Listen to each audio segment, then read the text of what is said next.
Guys পিকনিকের খাওয়া দাওয়া নিয়ে চলে এলাম। দেখো এখানে পড়ে গেছে লেবু আর নুন, আর এখানে পড়ে গেছে ভেজ ডাল আর ঝুড়ি ঝুড়ি আলু ভাজা ভাত।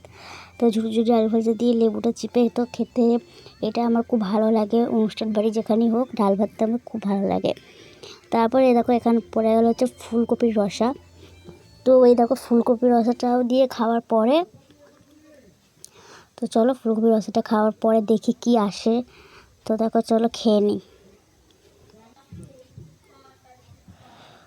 ফুলকপি রসার পরে তো এখানে দেখো চলে এলো কাতলা মাছ। একটু ভাত নিয়ে নিলাম আমি।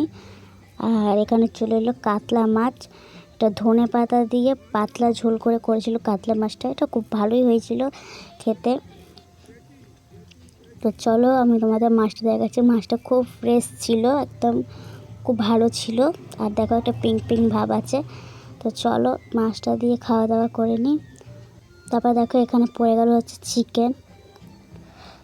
তো দেখো এখানে চিকেন পড়ে গেল, আমাকে সব সলিডই দিয়েছে, কারণ আমার অনুষ্ঠান বাড়িতে গেলে সলিডই ভালো লাগে। তা আমি তো এখানে মাছটা দিয়েই খাচ্ছি। তো চলো তো এবারে মাংসটা দিয়ে খাওয়া যাক। তো মাংসটা মাখিয়ে দেখো মাংসটা এতটাই নরম হয়েছে খুলে পড়ে যাচ্ছে। তো দেখো মাংসটা দিয়ে খাওয়ার পরে এখানে পড়ে গেলো হচ্ছে চাটনি, পাঁপড়, সন্দেশ আর রসগোল্লা। আমার ভিডিওগুলো ভালো লাগলে প্লিজ সাবস্ক্রাইব করে দিও। বাই।